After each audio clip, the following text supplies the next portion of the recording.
வணக்கம். ரொம்ப ரொம்ப முக்கியமான விஷயத்துக்கு தான் இந்த வீடியோ. இன்றைக்கி காலையில் நம்ம அரசு சார்பில் 5000 ரூபாய் உங்கள் அக்கௌண்ட்டுக்கு வந்திருக்கோம். எதுக்காக இந்த பணம்? நாங்கள் ஆட்சியை பொறுப்பேற்றப்போ கொரோனா உச்சத்தில் இருந்துச்சு. அதை சமாளித்து மக்களின் உயிரை காத்தது மட்டும் இல்லை, அவங்க வாழ்வாதாரத்தை காக்க 4000 ரூபாய் நிவாரணத் தொகையையும் வழங்கணும். சென்ற ஆட்சி விட்டுட்டு போன கடுமையான நிதி நெருக்கடியை சமாளித்து ஆட்சிக்கு வந்ததுமே பல திட்டங்களை நிறைவேற்றணும். நம்ம ஆட்சிக்கு வர்றதுக்கு முன்னே மாதம் 1000 ரூபாய் உரிமைத் தொகை வழங்கப்படும்னு அறிவித்தேன். அப்போது இது சாத்தியமே இல்லைன்னு சிலர் சொன்னாங்க. ஆனாலும் நிதி நெருக்கடியை சமாளித்து ஒன்றிய அரசினுடைய ஓரவஞ்சனையை மீறி கடந்த 2023ஆம் ஆண்டு செப்டம்பர் மாதம் முதல் கலைஞர் மகளிர் உரிமை திட்டத்தை வெற்றிகரமாக செயல்படுத்திட்டு வரோம். முதல்ல 1,13,00,000 மகளிருக்கு பயனளித்த இந்த திட்டம் அண்மையில் அது விரிவுபடுத்தப்பட்டு இப்போ 1,31,00,000 குடும்பத் தலைவிகள் பயன்பெற்று வராங்க. இது வெறும் நிதி உதவி இல்லை, சமூகத்தில் பெண்கள் ஆற்றும் பங்களிப்பை அங்கீகரிப்பதற்காக கொடுக்கப்படுகிற உரிமை தொகை. இந்த தொகையை வச்சு அன்றாட வீட்டு செலவுகள், குடும்பத்தில் ஏற்படும் மருத்துவ செலவுகள், குழந்தைகளுக்கான கல்வி செலவுகள் என பல அத்தியாவசிய செலவுகளை மகளிர் தாங்களே நிறைவு செய்ய இந்த திட்டம் வழிவகுத்துச்சு. அதனால தான் ஒவ்வொரு மாதமும் 15ஆம் தேதி என்பது ஒவ்வொரு குடும்பத் தலைவியும் ஆவலோடு எதிர்பார்க்கிற நாளாக அமைஞ்சிருக்கு. இவ்வளவு சிறப்பு வாய்ந்த இந்த திட்டத்தை மற்ற மாநிலங்களும் பின்பற்றி வராங்க.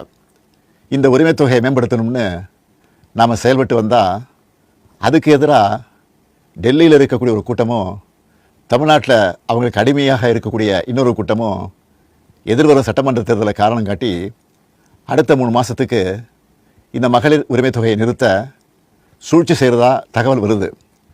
இது வச்சு நீதிமன்றத்தில் வழக்கு தொடரவும் சிலர் முயற்சி செய்வதாக செய்திகள் வருது. 1,30,00,000 மகளிர் உழைப்பை அங்கீகரிக்கிற இந்த திட்டத்தை 3 மாதம் நிறுத்தி வச்சா நீங்கள் எவ்வளவு சிரமங்களுக்கு ஆளாவீங்கன்னு உங்கள் வீட்டில் ஒருத்தனாக இருக்கக்கூடிய எனக்கு நல்லா தெரியும். கடும் வெயிலில் வேலைக்கு போக கஷ்டமான கோடை காலத்தில் இந்த தொகை நிறுத்தப்பட்டால் உங்களுக்கு எவ்வளவு வலி ஏற்படும்னு என்னால் உணர முடியுது. உங்கள் மாதாந்திர செலவை எப்படி சமாளிப்பீங்க? உங்கள் குடும்பத்தில் நோய்வாய்ப்பட்டவங்களுக்கு மாத்திரை வாங்கி கொடுக்க முடியுமா? குழந்தைகள் தேர்வு எழுதுகிற காலத்தில் அவங்களுக்கு உணவு கொடுப்பதிலிருந்து தேவையான கல்வி செலவுகளை செய்ய முடியுமா? இந்த கஷ்டத்தையெல்லாம் நினச்சி பார்த்து தான் ஒரு முக்கியமான முடிவை எடுத்திருக்கிறேன். அதன்படி இந்த பிப்ரவரி மாதம் மட்டும் இல்லாமல் அடுத்த 2 மாதம், அதாவது மார்ச் ஏப்ரலுக்கான உரிமைத் தொகை தவணைகளை சேர்த்து 3000 ரூபாயும், கூடுதலாக கோடைக்கால செலவுகளை கருத்தில் கொண்டு மேலும் 2000 ரூபாய் சிறப்பு தொகையும் சேர்த்து இந்த பிப்ரவரி மாதம் 5000 ரூபாயை சிறப்பு மகளிர் உரிமை தொகையாக 1,31,00,000 பெண்களுக்கு வழங்க உத்தரவிட்டிருக்கிறேன். இந்த தருணத்தில் இன்னொரு அன்பான வேண்டுகோள். இந்த 5000 ரூபாயை அடுத்த 3 மாதத்துக்கு நீங்கள் பயன்படுத்திக்கணும் என்பதால் கொஞ்சம் கவனமாக செலவு பண்ணுங்கள். முடிஞ்ச அளவுக்கு சேமிக்கவும் பாருங்கள். அன்பு சகோதரிகளே, உங்கள் ஆதரவோடு அடுத்து அமையப்போகிறதும் திராவிட மாடல் ஆட்சி தான். அதனால் நீங்கள் மனம் குளிரும் சிறப்பான ஒரு அறிவிப்பையும் இந்த நேரத்தில் சொல்ல விரும்புகிறேன். அடுத்த திராவிட மாடல் 2.0 ஆட்சி காலத்தில் உங்களுடைய உரிமை தொகை 2000 ரூபாயாக உயர்த்தி வழங்கப்படும். சொன்னதை செய்கிற முத்துவேல் கருணாநிதி ஸ்டாலின் கொடுக்கிற வாக்குறுதி இது. இதையும் எப்படி பண்ணுவோம்னு சிலர் கேட்கலாம்.